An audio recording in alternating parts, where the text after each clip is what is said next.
Welcome, ladies and gentlemen, to the Daily Dizzle. I got my addictions and my problems. Bitch, you have an easy life. Ah! Welcome, everyone, to the Daily Dizzle for Friday, March 18th, 2011. Tommy Dizzlemits here as always, so let's waste no time jumping in.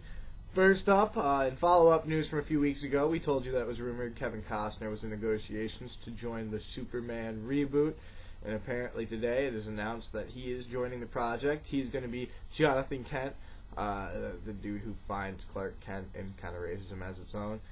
So it's got Kevin Costner and Diane Lane make Superman. Yeah, that sounds about right to me. Moving on to other news, though, of an upcoming movie. The remake of Red Dawn has been in the cans for a few years. A lot of the high school age actors are going to be adults by the time it's even released.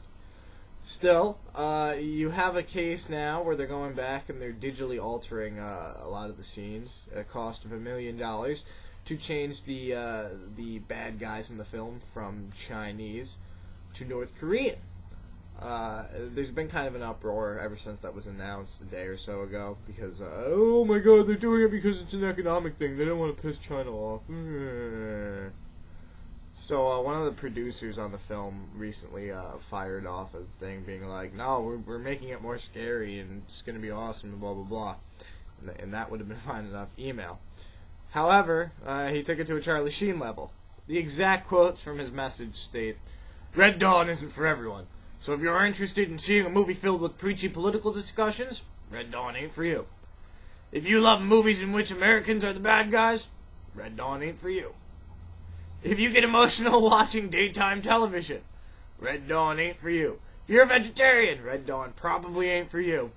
But if you like meat with your potatoes, muscle cars that roar, tanks, guns, and things blowing the fuck up by Americans kicking some commie ass, then we have something special coming your way. Wolverines! So, yeah, if I wasn't convinced that the remake of Red Dawn was going to be good before, I now have a reason to go see it. And in good news for stoner film fans, a very heralding Kumar 3D Christmas has scored an official release date. You can expect that in theaters later this year, November 4th. It's kind of weird that they're releasing it so early, considering that there's a lot of kid-aimed Christmas movies and 3D movies and such that come out in the 2 months after that. But I guess the new thing in Hollywood is, of course, to get a jump on your holiday. After Valentine's Day was released concurrently with the holiday, it had a huge opening, but also led to huge drop-offs because the Valentine's Day happened the weekend it came out. So, of course, everyone was going to see it right when it came out. And the day after Valentine's Day, no one went back to see it. But at this rate, they also have New Year's Eve also coming out later this year, on the first weekend in December to get a month heads up. So, you know, it might help out with the legs in the long run, because maybe you'll have, you know, the stoner adult audience wanting a good Christmas Vacation-esque movie, and they'll go see Harold and Kumar for the whole month of November going into the Christmas holiday. So, very exciting that we officially have the date for that. I've been looking forward to it ever since they announced it. Patton Oswalt's going to be the first man to exhale pot smoke in 3D. You have Tom Lennon, who is Lieutenant Jim Dangle from Reno 911, probably my favorite improvisational actor ever. He's going to be in it, so you know there's going to be some kind of ridiculous shit. It's just going to be one of the greatest movies ever. The midnight showing of the second one was probably one of my favorite movie-going experiences, one of the funniest things ever. Theater was never silent, just people laughing the whole time, and I have no doubt that follow-up is going to do the same. And to round out today's Daily Dizzle, we got to look at the new releases for the week. 3 new movies hitting theaters this weekend. You got Limitless with Bradley Cooper, which is PG-13, but looks like it could be one of those very good psychological thriller kind of deals. You also have The Lincoln Lawyer, which is looking to be in the same target audience, except a little older since it's rated R. So very interesting that, you know, they're not the same type of movies, but, you know, more adult fare, both of them kind of in the same genre almost, coming out the same weekend. But it'll be interesting to see if one gets the edge on the other due to the limiting ratings for Lincoln Lawyer. Matthew McConaughey in general, his R-rated movies, if he's trying to be dramatic, The Last Look, you look at those, where Two for the Money with Al Pacino, and that made $20 million altogether, so it's not looking like it's going to be too huge of a gross, though. Definitely has a huge cast to it. My favorite's going to be seeing Bryan Cranston, even if it is just a small supporting role. That guy's awesome. He's funny. He's dramatic. He can do anything from Malcolm in the Middle to Breaking Bad to Disney Channel Christmas movies to this, and pull it all off. So I have no doubt that even if the receipts at the box office don't prove to be successful for it, it will at least be a decent movie.